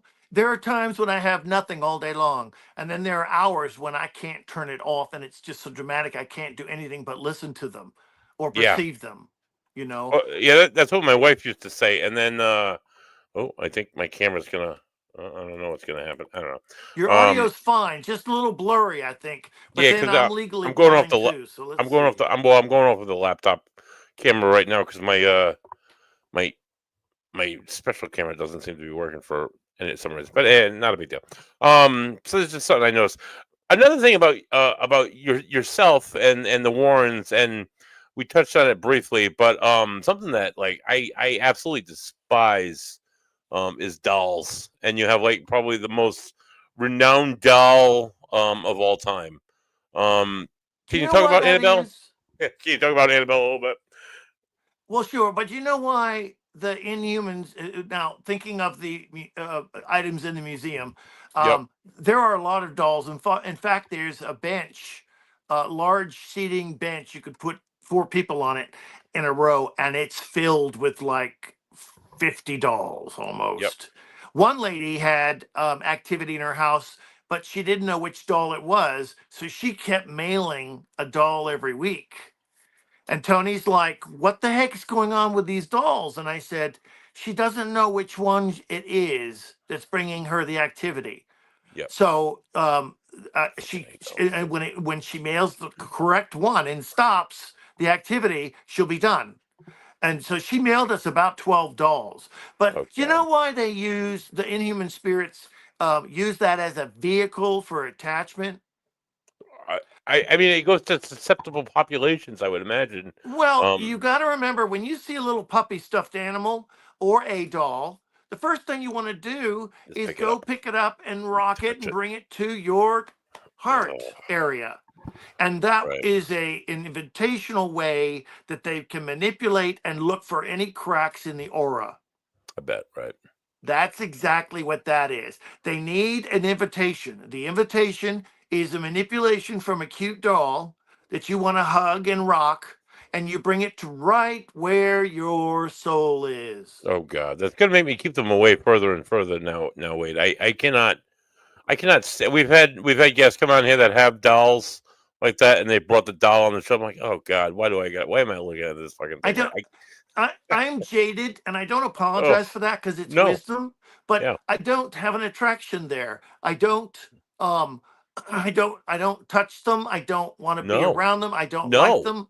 No, I Um, don't either. I hear you. I had a guy that I was mentoring him for a number of years, investigating. He was a younger kid, and I didn't. I we kind of found each other through the internet. I guess he was doing stuff on YouTube back in the day, so I took him kind of like under my wing for a little bit, and then he wanted to go off and do his own. So he just wanted that demonic experience. He wanted that next level paranormal experience. Like I don't know that that's something I want to like invite. So he no, went out no, on the internet and he bought a haunted doll. And yes. I'm like, why would you bring that into your home, dude? He's like, I want to have that experience. Ugh, good for you. Within like 6 to 7 weeks, wouldn't you know, he started having those experiences. And wouldn't you know, they were overwhelmed him completely. He was not ready at all for what he was experiencing. It's actually James Anito who went in and took the doll out and did a whole cleansing, was worked with him for a couple months. Like, people just don't know what they're getting into when they invite that shit into their homes, dude. I don't Well, know you why you said would it. do that. They don't know what they're doing. Right. I mean, I'm not. I don't criticize them or blame them, but they don't know until they've done it. You know what? I got to say this. Of all the cases that I did on my own for 25 years, including a member of Congress, which will go nameless, but uh, and the cases we go on now, 88% of calls and clients that we get, and we do an interview process before we even start the car. Hmm. Um, 88% do not want to get rid of their experience in the house. Right. Either they want a book or a movie deal or Yes. the notoriety, the Yes. recognition. So a lot of people who call us, we see this. Dan and I will know in 30 seconds Hmm. once we enter a home or whether we talk on the phone. And I've I had those. and I don't want a TV show clients before. Right, right, right. That's not my If gig. I'm if you're sorry. talking to me on the phone and you're stopping at McDonald's and you say to the McDonald's clerk on the drive-in, "I'll have a milkshake and fries," and I say, "Excuse me, did you just order food?" And they go, "Yeah." And I said, "You don't need me. Your situation's not bad enough. Hmm. Okay? You don't need me to I'm at 2 in the morning." No. So it's just kind of like, and that's an insult to Nesper team, and we Mm. spot it in 30 seconds. Yep. Don't don't don't ask me how I do this. I don't know. Sometimes I can. 80% I can, but Hmm. even on the phone I can tell from frequencies not only in the voice, the person, the actions, because I've been there. I've Yep. been vulnerable and alone. I Hmm. get it. I Hmm. recognize it. But if it's not there, if the urgency and real heart request for help is not there, plus there's nothing going on in the home, I can feel vibrationally, even over the phone. Hmm. Then because if someone calls me and they've got a Wait, hey, wait. Oh, God. An inhuman came in and sucked Wade off the show. Wade, if you can hear me, but I cannot hear you. I cannot see you. The power of Christ compels you. The power of beer compels me. I'm going to take a sip while I'm waiting for Wade, hopefully to come back on. It's, yeah, the clock's still running, so I'm still on here, guys. My camera's working. My sound is working. I can hear me just fine. Wade, dude, come back. Wade, come back. Any other fool can see. It's been a really good conversation with Wade. I could keep talking to him for another hour and a half. I have about a half an hour. Oh, I see. Wade. Wade. I see the name. I see like a little, like a sign, like a person sign. So he might be coming back on. So we'll wait for Wade. Oh, the thing disappeared. Wade, you're still not on. Wade, I'm gonna pull you off. No, we'll wait for you here, Wade. I got plenty of time. We'll be on for another like 20ish minutes. So Wade, if you're coming back, we're gonna give Wade a few minutes to come back. Really interesting conversation. If you keep it up, Wade Kirby is a member of NESPAR, the New England. Oh God, I hope I don't fuck this up. Spiritual New England. No, you know what? Maybe we should just look it up while we wait for Wade. Let me share the screen. Here we go. Share screen. And Wade bounced out, so he's hopefully bouncing back in. I'm gonna NES NESTLE. You remember that? NESTLE. Creamy white. Oh, so bright. Um, by Tony Spear. Oh, so here we go. Here's the So go to Google, right, guys? Okay, hold on. You can't see what I'm seeing. Do you see what I see? All right, now you do. Right. So you see we're in Google here. We're in the Googs. You type in NESPR and you come here. Oh, here we go. I think this is him. All right, Wade's back. Wade's back. Wade came back. So I'm going to remove Nespar. I'm going to bring I'm Wade back to the stage. I'm Wade, how so you doing? sorry. I do not know what happened. Dude, it could have been a demon. It could have been just the internet. Either way, you're back. So who cares? I have no doubt or surprise. I try to Both of us tonight. keep people busy. Yeah, no, I know. It just Isn't that interesting? shit happens, or does it? Is it actually shit that is So, happening? well, and what did you do when I went away? Because you didn't know if I was gone. I didn't know if you were gone. I saw you showed the person thing for a while, then that disappeared. So I didn't know if it was your camera. So then you dropped out, and then you came back on. But while you were gone, I was starting to bring people up to the your paranormal group. We were going to talk about that while we were waiting for you. But you're back on, so there's no reason to have that up. I just So continue my conversation with you. continue, and thank you for that, by the way. Oh yeah, don't anytime. Continue on. That was a good learning experience. Shit happens. So the Annabelle doll. I hate dolls. Um, Tell me more about this Annabelle doll. I don't watch the movies, the horror movies like I used to. I'm not really familiar. Was it a Warren case? Um, Oh boy. So you've never seen Conjuring 1? no, I have seen Conjuring 1. Yeah, I've Okay. seen Well, Conjuring 1. that as far as the Annabelle story in Yeah, that, well, that's like 88% true. okay, That's all right. very, very factual, actually. Hmm. Um, So it was the and doll that was everything. in that house in Burrville, which has a lot of nice fishing spots that I go to. But Well, that and near Hartford, Connecticut, where the nurses lived, who owned okay. it. It was Oh, actually okay. given to them by one of the nurses' mothers. But Hmm. yes, it would move when they would come home. The legs would be crossed, etc., etc. I'm going so fast because I want to tell you some stuff recently. Okay. Um, and you can all of this you can get on other videos. Just go to the Nesper page, I guess, or YouTube, and type in Annabelle Warren Museum, and there's Hmm. lots of videos. And Tony tells it the best. He's like a grandfather telling the stories. I But bet. so uh, Mr. Warren, one day it attacked the priest, a priest, and the The priest doll did. challenged it and The, said, the the doll did. right. And this is before it was in a case.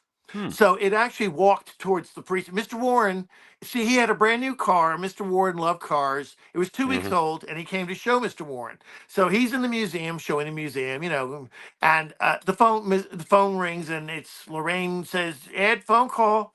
So he goes, Father, stay here. Don't touch anything. I'll be right back. So while he was alone in the museum, he went up to the doll and said, My God is stronger than your God, and don't you forget it. Oh Well, boy. the doll kind of walked towards him 2 or 3 steps, scared him so bad. Mr. Warren came in, and the preacher was the priest was shaking, and I said, What, Father? What's the matter? What happened? He explained it to Mr. Warren. He said, Father, but you got to go now because you challenged the demonic. You challenge the inhuman demonic, and it'll always take you up on that.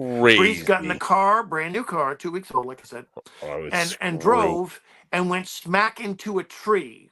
Oh wow. Last thing he saw was the doll coming towards him from the back of the car. Oh. And he was in a coma, I believe, for 3 months or Oh three, my no, 3 weeks, God. 3 weeks or Oh. 3 months. I got to check that. And so now Mr. Warren builds a case and he's got it bolted to the wall of the museum. Hmm. Okay. And it looks very much like the case we use now, but a little bit smaller. So when a few years back there would be a Warren event or something, um, Dan Rivera, who's the lead investigator, and there's quite a story with him and how he came to be where he is, Hmm. um, and who he is.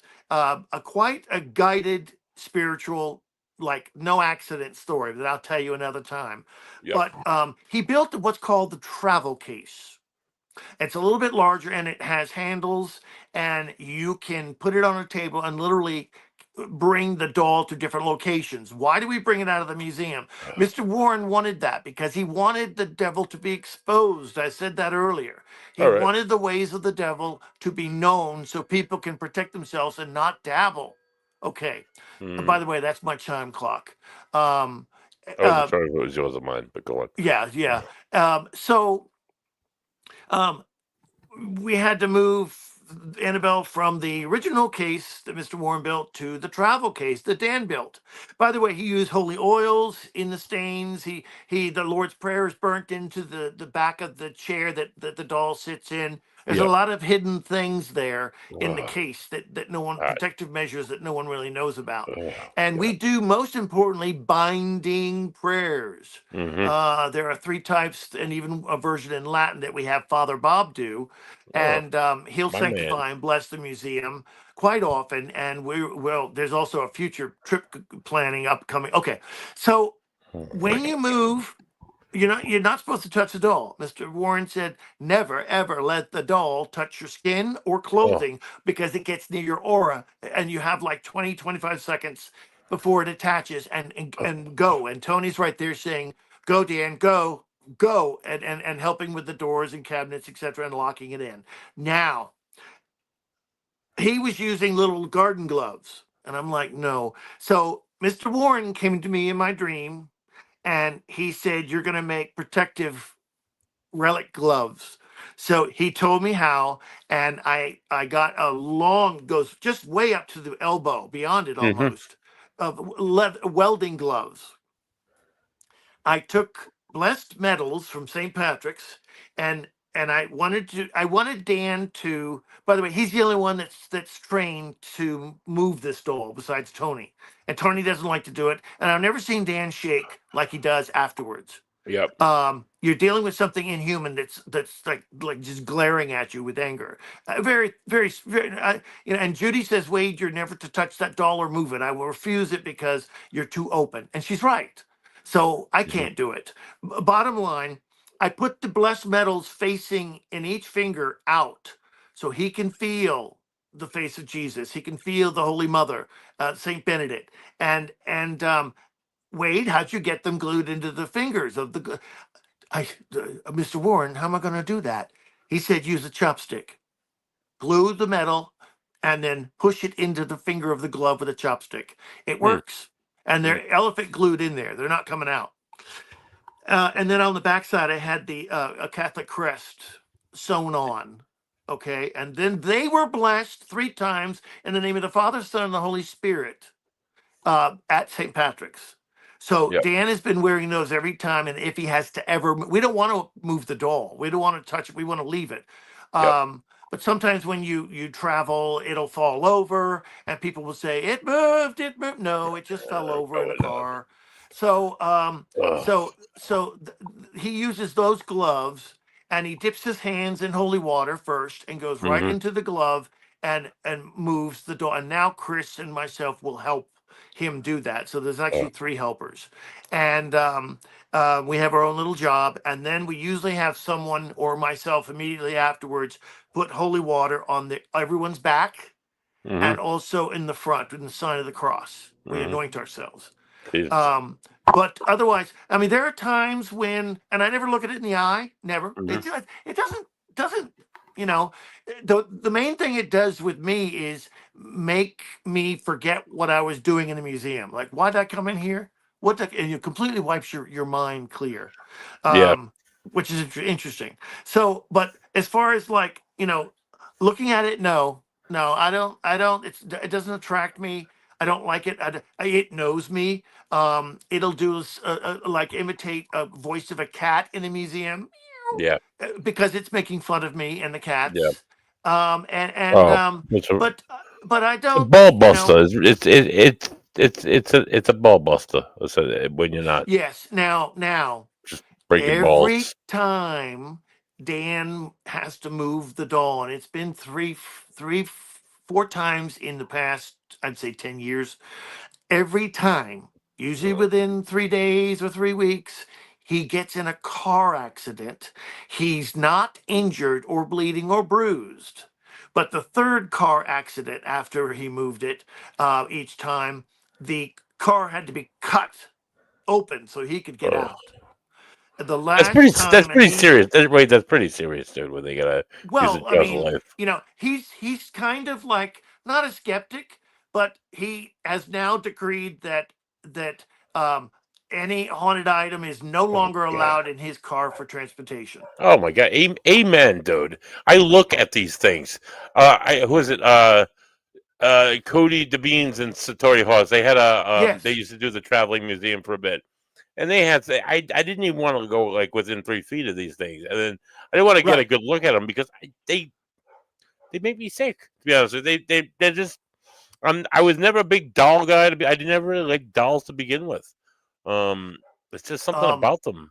As my dog barks in the we still background. get items mailed to the house. Hmm. Sometimes it's fake, and I can tell, Yep. and then sometimes I can feel it through the packaging. And I say, Mm.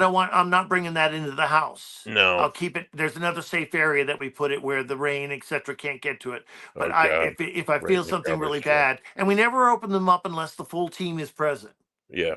That's Yeah, the Dan, amount of prep you guys go into to move this doll is just absolutely insane to begin with. So I can what you don't imagine. see are things that are done even behind the scenes, and it's all done. It's not for me. It's for the public, for their Yeah. safety. So, for example, um, when we're in a restaurant like the Twisted Vine last week, Hmm. you can't do a sensor with the holy smoke going down and clearing the room because of the alarms in the ceiling, fire Hmm. alarms. So um, I was through Mr. Warren.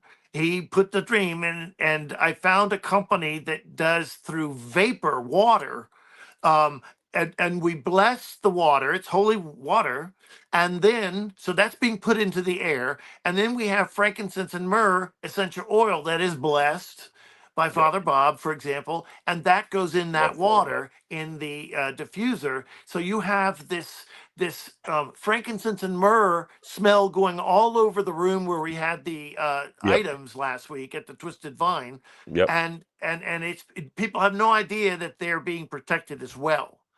Yep. Um, and we also go, or I go around the floor every hour and put down holy water, literally splash it on the floor, and it soaks into the wood.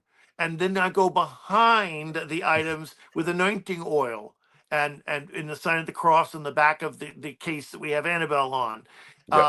or in, I should say. Uh, Things that the public never see. And plus, we put up stanchions. Yep. Sometimes depending on if we have thousands of people coming, we'll put up stanchions 15 feet away, and that's all. That's not being mean. That's all for their protection. Oh, of course. You don't want anybody to get attached to this stuff. No, You no. bet you We mentioned have Father. we we have had one person at the first Paracon charge like 50 feet away, charge the Annabelle and the case. Come And on. thank God that we had What are undercover you doing? security, Yeah. even posing with a shopping bag, who two of them grabbed the guy literally and held him midair by the feet and the arms on his back like he was Oh, a hog, and carried him out and brought him to the front desk screaming, and said, "This person is now checking out of this location and is not allowed back in his oh, room or the what a property." moron! Why would But you? he What thought was he it? was going to do and beat the devil, you see. All he Stupid. would have done is just freed it from the box. Right, which is even Yeah. more dumb. So, and by the way, and I say this not enjoyably, but I'm just saying, if you believe one thing I said tonight, if anyone, there's so many cameras and security measures to that museum, which I'm not going to talk about. But if someone did happen to get that case and put it in their car, you would not live the No, rest of that day. I'm that would sorry, be you would good. not No, live the rest of that day. It will kill you, and I probably in a think car so. accident. That's It's what. That's another reason why we don't want anyone dead.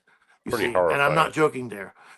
Well, bringing that to that tone, my goodness, what's your other thoughts or questions? But So dolls, not my you've thing. mentioned you've mentioned we have a few quick minutes to wrap up here. You've mentioned Father Bob a few times. On a much later note, Father Bob was a guest of mine on another show that I do called Three Jews for His Yes, Last Stand. And he Father Bob, enjoyed that. we sat around and we drank beer. We talked about beer for a half hour. Father Bob's a great guy. He's a fellow Rhode Islander. I'm not really a Catholic anymore, but he's a fellow Catholic, I guess. So we were both born Catholic, but great guy, great personality, great guy. Love being Very around. very Love being around Father approachable, Bob. Yeah, for fun sense sure. of humor, but very Yep, prepared spiritually to yep, go into the museum and bless it. yep. And he has a relic of the true cross and other relics from saints that provide him confidence. Hmm. Um and yeah, he'll do the binding prayers and bless it in Latin. And yeah, they tremble at Latin. Yes, Yeah, they do. And by I the bet. way, again, Mr. Warren came to me in his sleep, and sometimes when we'd move the items out to a car, there would be people there that would supposedly help us, but they would really take photos of the items and say, "Annabelle moved. Here's video of it." Oh No, boy, no, no. So, no! Mr. Warren Don't said he make her play wants me to games. create relic cloths. So, what do you mean, Mr. Warren? And he showed me. So I got um, pretty heavy black cloths, like almost 30 yards, and had it cut 10 feet by 10 feet by 10 feet. And then I laid it out on the Warren's living room floor. It's wood. And Hmm. as Mr. Warren, I had medals and I had them all blessed at St. Patrick's myself. And then he told me how to geometrically position them so it would create a synergy around the exterior of the cloth, where Jesus. you put, for example, a medal of Jesus, and the other opposite end is the medal of the Holy Mother, of Saint Michael and Saint Benedict, and you pair, and it creates a rhythmic vibration, a Oh, tool. yeah. Then those are folded in the sign of the Father, Son, and Holy Spirit 3 times, sewn, and I take them all when they're finished. I put a beautiful wooden crosses about 4 inches high with the silver image of Jesus and the crucifixion on Hmm. every corner on the outside of the cloth. So when we got them blessed again, and then we Hmm. lay them on top of, say, for example, the Annabelle case. So it's Yeah. completely covered, and it's got this holy vibration going on that literally contains them and makes them kind of go to sleep, if you will. Yep. Well, They don't want to be around that cloth. wait, So that's a whatever you got to do to keep them contained, keep them in the box. Please keep them in the yeah. box. And It's and Wait, um I could talk to you all night about this, dude. We do have to wrap up, unfortunately. But one before we do, really quick. What is one? Is the museum open, or is people can no, see the these? museum's closed, and for your Mhm. protection. Okay, Um, but you we can see do know these. you want to see the items. We Yep. do know what items, and we're Hmm. trying to get that more frequently. So, for example, real quick, Hmm. Nesper, the team, and Father Bob, we're going to Love Father. West Virginia State Penitentiary to Nice, do an investigation there for 2 nights. Then nice, we go to New Orleans for 3 nights. Then we go to San Antonio for 3 nights with Ryan nice, Buell. He nice. travels with us, and Oh, Father Bob, and we're going to teach, and people can see a lot of the items, like 6 or 7 of the items that's great. from the museum. Then That's we're great. going, believe it or not, to Gettysburg, Nice. Kentucky, and then to Rock Island, Illinois. You guys And are all over all the of this place. that I just said, you can simply go to Warren's Yep. convention.net, I believe, or Yep. just go to NESPR, New England Society for Psychic Research, and you'll see the schedule. Can you imagine that? We're That's traveling more great. this year than we did last year. It's Wait, called the that's awesome. Devils on the Run Tour, and it's the second year. And you with Father Bob. So I mean, be sure to bring some Captain's Daughters because Father Bob likes Captain's Daughters by Grace Hale. He brought on a lovely beer though from Pennsylvania. He was very worldly about his beer last week. I was very impressed. The demonologist came through as the beerologist as well. Wait, We will definitely have stories. I tell you that. that's awesome. Wait, I'd love to have you back on. I could listen to your stories for another couple hours another time for You're sure. very, very kind, buddy, and this was most generous of you. Thank you. It's always cool to hear somebody else's perspective, especially somebody with the Warrens. It's such a predominant figures in this field, even though they're both passed on. There's still predominant figures in this field, and probably always will be. Still today, Two, yeah, in many ways, they're quite aware of what's going on. I'm sure. I'm sure they're very much alive spiritually. Speaking of being alive spiritually, you can tune in next Tuesday on the Goat and the Ghost. Hopefully, my Red Sox rebound from this. Oh my God, terrible! What started off as a terrible season so far, but we're the Red Sox, so we're probably going to continue to suck. But tune in for Rick Lysick. He's the owner of Block Island Ghost Tours. He does investigations out there on Block Island. Block Island is a very haunted spot. Not a lot of people know about it. I would get out there if you could.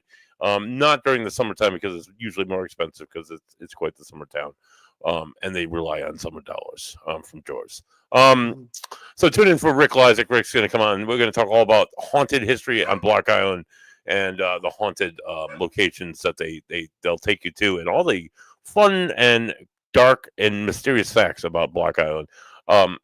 A colony of Rhode Island. Actually, no, it's part of Rhode Island. For Wade Kirby, for Bams, who he'll skip back eventually. This has been Buddy Thayer. I am the Ghost Guy, and as you can see, I'm the top cock. Hopefully, I'll continue to be the top cock next week. Thank you for tuning in to The Ghost and the Goat. Peace out, guys. Have a good week. Bye-bye.